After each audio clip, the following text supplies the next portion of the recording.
Greetings, everyone. Stevig's log. Hey, we're back, and I get to finish what we were talking about. So let's see, where did we leave off? I was giving my testimony, so my voice is destroyed now, but I'll do my best. So I was giving my testimony, so I'm gonna start over and sum it up. So I was born to a 16-year-old mother. I was the product of rape. I was adopted at birth, raised in the church, got saved when I was 5, got baptized when I was 13. The only crowd that really accepted me were the outcasts, and they smoked and drank and partied all the time. And so I got in with them. Used to throw beer parties at my dad's house until they finally busted me for it. And I got sent to a Christian ranch in Northern California where God took a hold of my life and a firm hold and said, "You are mine. I chose you. And now you're going to learn the Bible." So I started reading the Bible and was fascinated with it. I would say obsessed. Okay. And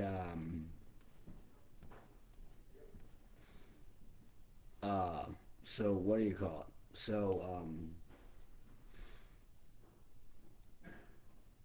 uh, I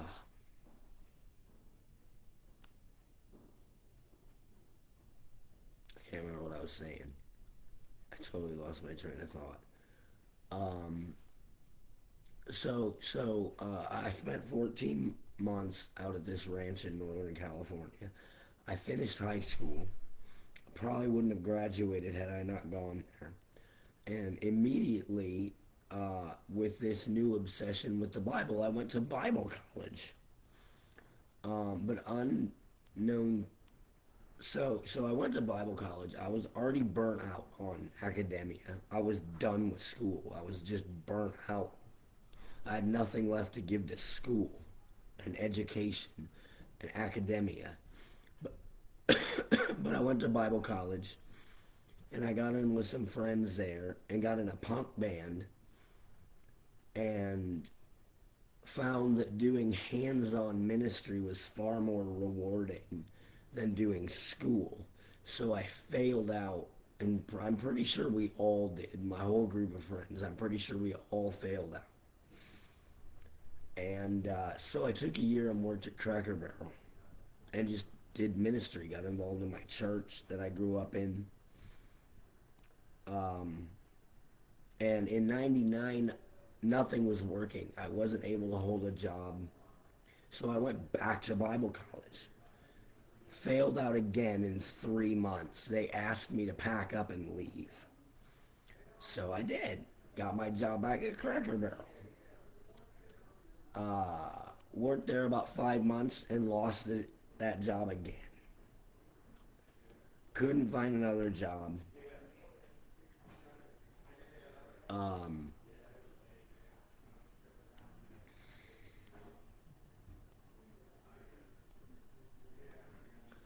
um,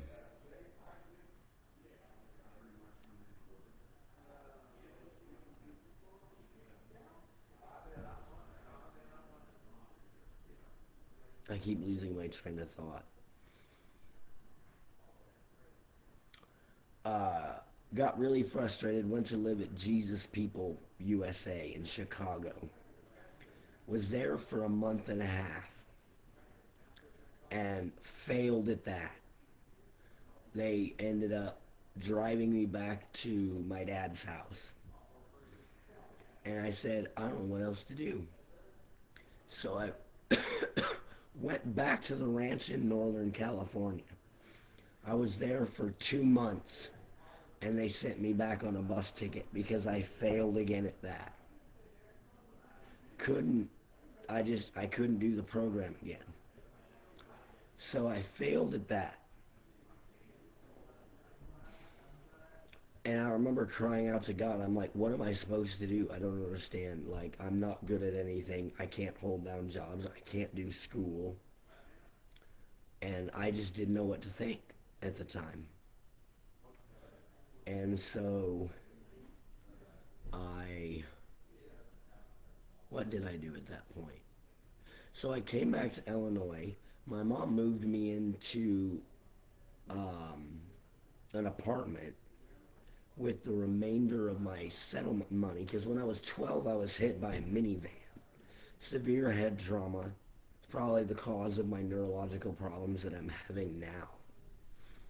Because no long term follow up, neurological follow up, was ever done as an adult. So we have no idea how it's affecting me now or how it's been affecting me. But I got into an apartment, got a job at Arby's, had that job for 5 months, got a second job at the Pizza Ranch. Lost that job in 2 weeks. Right after I lost that job, I lost my job at Arby's. Like my mind collapsed on both jobs. And so I'm unemployed again. By this point, I'm actively writing music.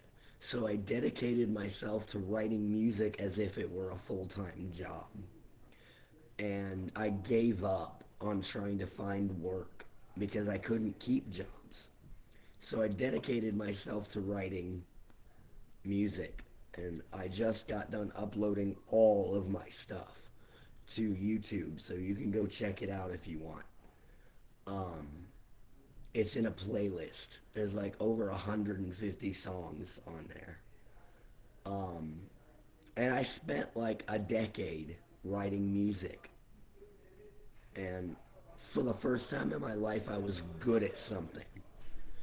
And by about 2008, well, I don't want to get ahead of myself. So I lived in this apartment till 2004. I lost it because the money that my mom was spending ran out.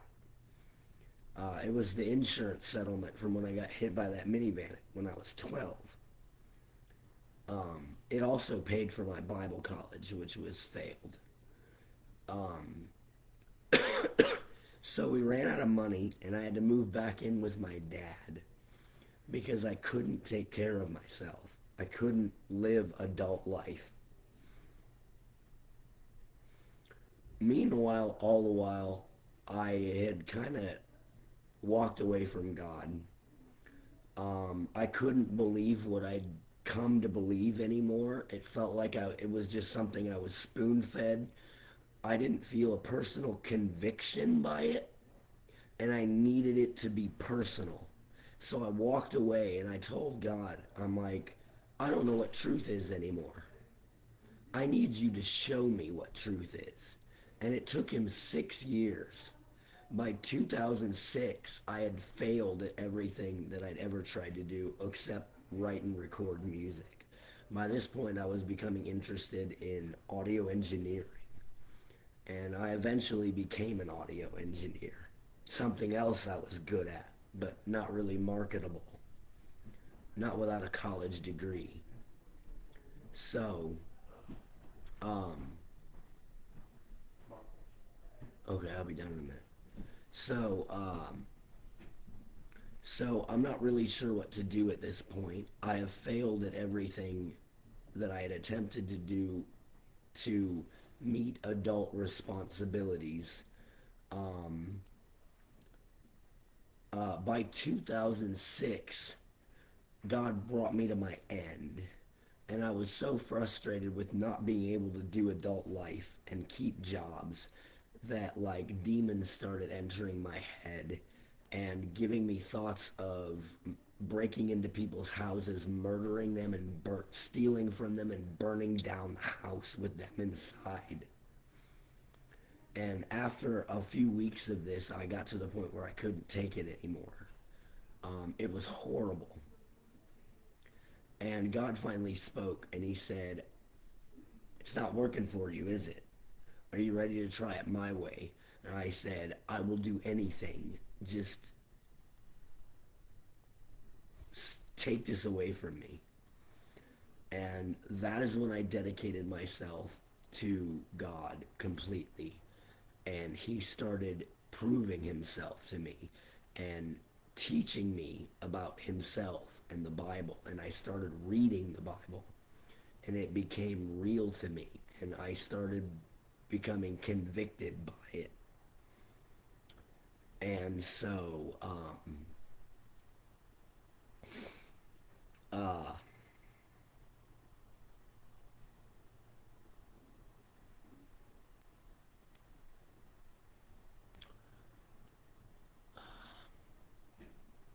by by 2007, or no, 2006, I got my job back at the Ashland House. Started out one night a week. I worked Saturday night for about 3 to 6 hours, and that was it. But it gave me enough money to get gas and to get coffee and cigarettes. Couldn't afford to get my vehicle insured and running again. I had a van, Plymouth Voyager at the time. So,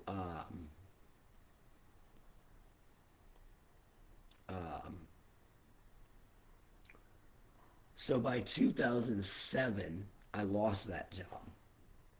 Here we go again.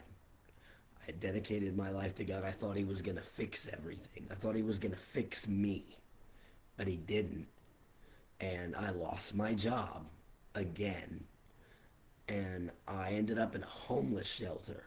And this was the beginning of the journey that God has taken me on. So I'm at a homeless shelter in Peoria, Illinois. It was horrible. I was there a week and I couldn't stand it anymore. I had an opportunity to make $100 helping tear down the Heart of Illinois Fair. Working with carnies is the worst thing I've ever done, but I made the $100 and I got out. And I drove up to Iowa, and I was going to start all over with my biological family. And I get up there, and a couple days after getting up there, I got a job at Hardee's. Walked in the day after, the night crew just walked out. So they hired me on the spot. And I worked there for about 2 months and went down to Illinois and got all my stuff and brought it up there. And so I got all my stuff up there just to turn around and lose my job at Hardee's. And I cried out, I said, God, what are you doing? Why is this still happening? And I never got an answer. So I had no job. I'm in Iowa. I was staying. I had to move out of the apartment I was in, which was an awesome penthouse suite apartment, and I had to move in with my cousin Angie. And that was hard on her. I was a burden to her. I wasn't able to find another job. All of a sudden, an opportunity opened up for me to move to Albuquerque, New Mexico. So I get in my van, and she sends me money, and the church I was going to takes up a collection to send me there. So I had $800 to get me to Albuquerque, and I packed up my stuff and moved to Albuquerque in January of '08. The day I got there, I ended up in a homeless shelter there. But I got involved in a church there, and I started to be, and they taught me doctrine, and they were a Reformed Calvinist church. So I started learning about Calvinist doctrine, and I read the Bible, and God taught me that all of this was true, and all the while God is teaching me truth out of the Bible, what I'd always wanted. I wanted to be convicted to believe what I believed, and he was doing that finally. So I was in Albuquerque for 2 years, and while I was there, I flew back to Illinois to work on a professional studio album that never got finished. And that's when I started to get into audio and really get into audio engineering. But I was also on my own. I was getting into video editing at the time. And I was becoming less of a songwriter and a musician and more of a video editor, multimedia producer. And I was making videos all the time. And the videos on my YouTube go all the way back to 2008. And there's thousands of them. And so, again, I've got God giving me another talent and ability that I'm trying to use for His glory. And I'm starting to do what I call media evangelism. And I'm making videos just documenting my life because I love making videos. And still writing a few songs here and there. So I spent 2 years in Albuquerque, and the money runs out because I'm living off the insurance settlement I got from the accident when I was 12. And I got the rest of it when I turned 30. And it's running out. And I need to do something because I still don't have a job. I'm dedicated fully to watching Star Trek, playing video games, and making videos. And writing a few songs here and there. So I end up moving back to Bloomington, Illinois. My cousin Cassie Arnold wanted me to move back, and I moved back for her. And I get to Bloomington, Illinois, and I spend 2 months at her house because this is my biological mother's half-sister and her kids. And they let me stay there what was going to be for 9 months to help me get on my feet. After 2 months, she's like, "You're a bad influence on my kids. We're dropping you off at the homeless shelter." So here I am at the homeless shelter again. And by this point, I had learned to trust God with things. So I'm like, okay, God, we're going to do this. So I end up at the homeless shelter. I'm there for 6 months. I get a job at Cracker Barrel in Bloomington, Illinois. And I save up money, and I get into an apartment, an old Victorian house that's converted into 3 apartments. And I lived there for 5 years. Meanwhile, I'm continuing to make videos, writing a few songs here and there. I get in the worship band at my church. They give me an opportunity to play in the band. So I do that. There's videos of that on my YouTube too. A couple. And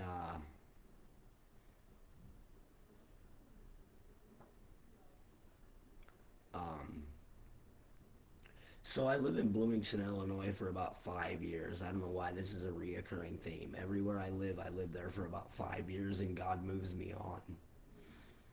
Meanwhile, I don't find a job. I lose my job at Cracker Barrel.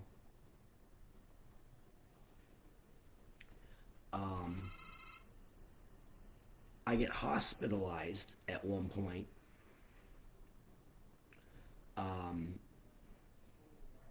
Because I feel like demons are holding me down on my couch. So a friend of mine, so I text my therapist, and she calls the ambulance for me. I go to the hospital. I get hooked up with a doctor. He puts me on Seroquel. I'm on Seroquel for 9 years. Still can't find a job. By 2015, I meet a girl online. God tells me to marry her. She lives in Kentucky. So in December of 2015, I moved to Kentucky. We get married in 2016. I become a leader in Celebrate Recovery down there, and I finally get to do full-time ministry. Something I've been waiting to do since I was like 19.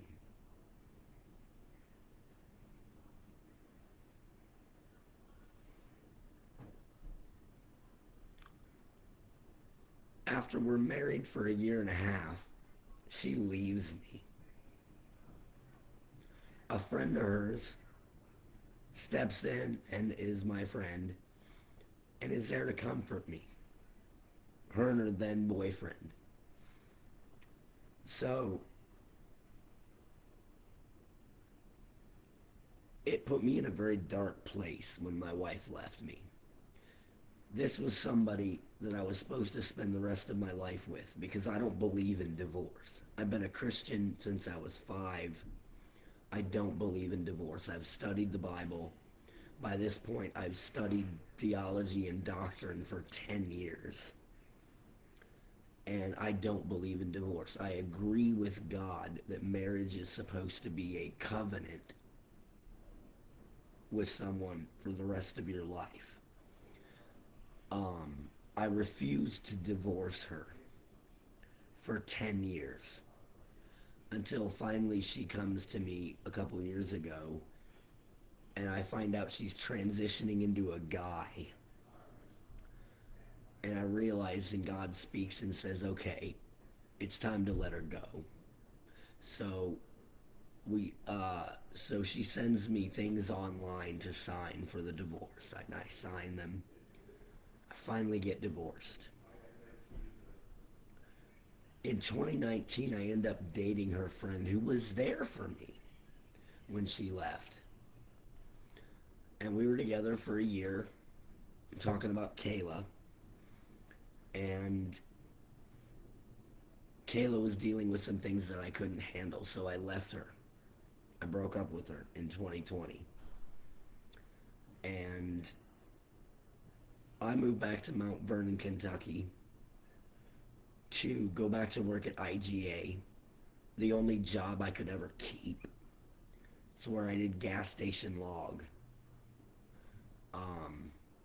Another thing that God blessed me with, a video project where I actually did a video blog.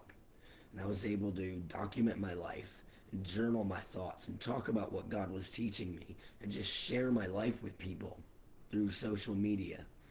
And I loved doing it. It gave me a video project to work on like every day. And so in 2020, I resurrected that. Called it Stevig's log. I needed to do that. So I moved back to Mount Vernon, got my job back at IGA, fell flat on my face. Lost that job multiple times. He took me back multiple times. I kept losing that job.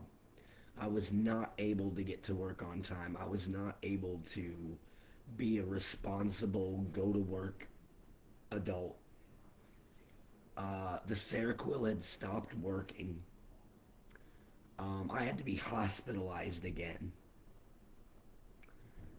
They put me on olanzapine, and my mom moved me up to Bloomington, Illinois, Indiana, and I've lived here ever since. I got a job at Kroger South working in their gas station. That did not go well. I worked there for 6 months, and I couldn't stand my boss, my supervisor. She drove me crazy, stressed me out terribly. So I lost that job. I actually quit that job because she told me she couldn't trust me with the money. I'm like, well, then what am I doing here if you can't trust me with the money? So, because apparently I couldn't do my nightly count right at all. Every night it was wrong. So, she stressed me out to the point where I quit that job. Got on an IU, worked there for about a month, doing janitorial cleaning, and lost that job because the olanzapine I was on made me sleep for 12 hours.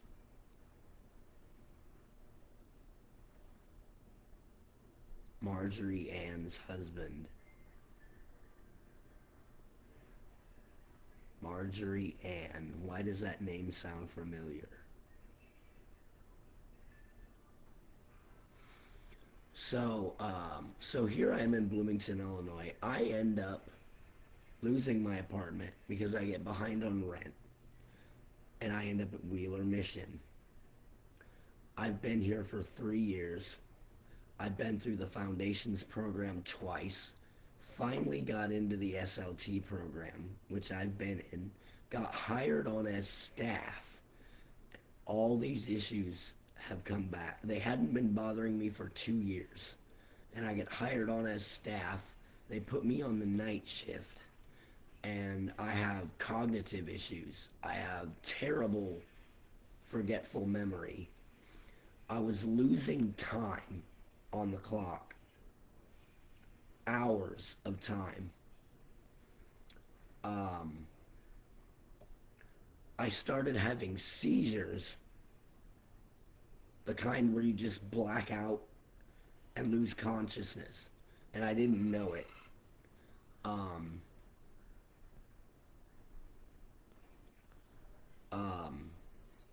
so they terminated my employment and said that they would help me. They needed me to get a primary care physician and get in with a neurologist, which I have done. The seizures got worse.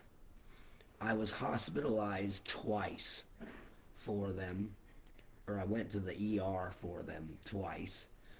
The second time, the doctor recognized that this is a seizure, consulted with a neurologist, talked to the neurologist. I'm going in for an EEG scan tomorrow morning where they're going to attach electrodes and read my brain waves and for abnormalities. So that's happening. There are clearly cognitive issues that have been going on all my life. The seizures are brand new as of a couple months ago. They put me on Keppra, so I'm not having seizures anymore. I'm about ready to finish the SLT program. All I have left to do is give my presentation, and I'm graduated. I don't know where I'm going from that point because I've clearly got issues to work out.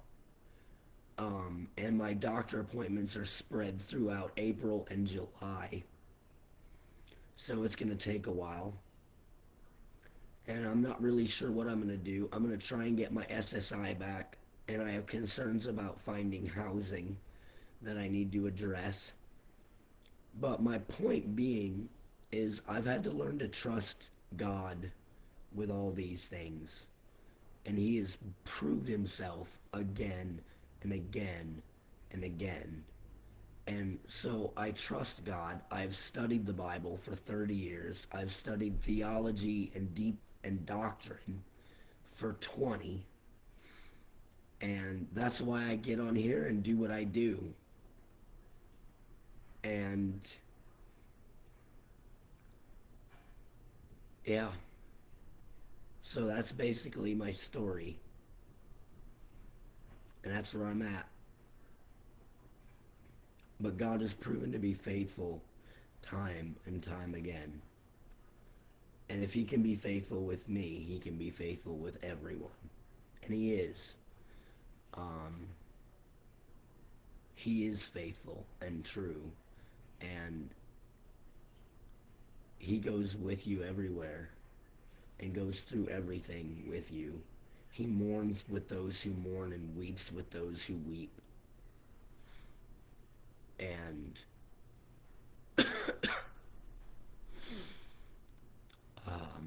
so yeah, that's my story. That's my testimony.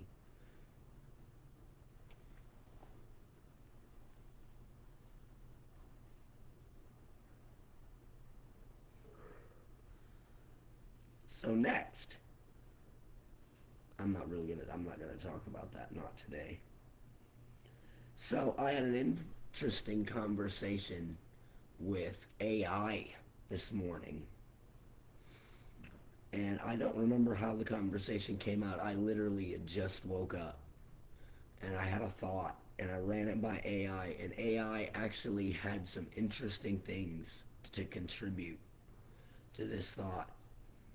When God made us, it says in Genesis that he made us, God said, let us make man in our image. So we're made in the image of God, but not as individuals. God is a trinity, a collective.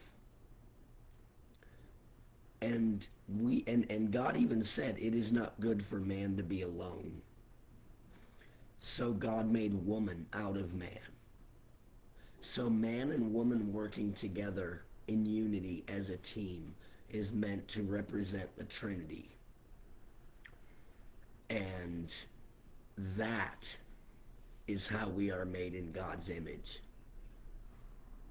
Working in community. Which led me to another thought, which I also ran by AI. And it's like, hey, that's a pretty good thought. And it gave me some info. So let me see if I can pull it up.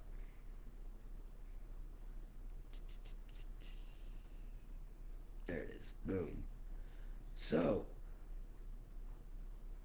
Genesis 1, the very good refers to the holistic completed creation. The climax. Creation wasn't called very good until the union of man and woman.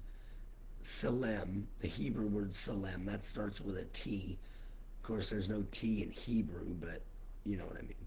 Was established. The not good, Genesis 2:18 highlights that man's solitude was the only thing not good which the union cures. The church as the macro image.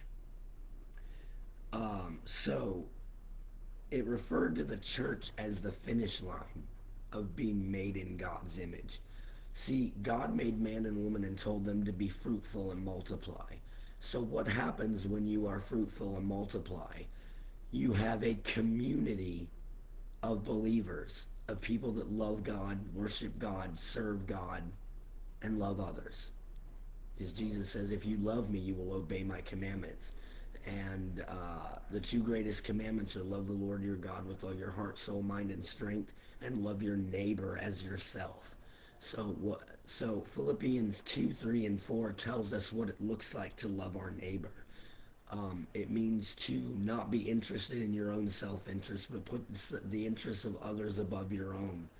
That's what it means to love them sacrificially. So by loving people and being in a community of loving people, people that love God and love others, that is what it means to be made in the image of God. To do his work as a community, collective people. We not as an individual. We're not individually made in God's image. We're made to be in community, and that is how we express the image of God.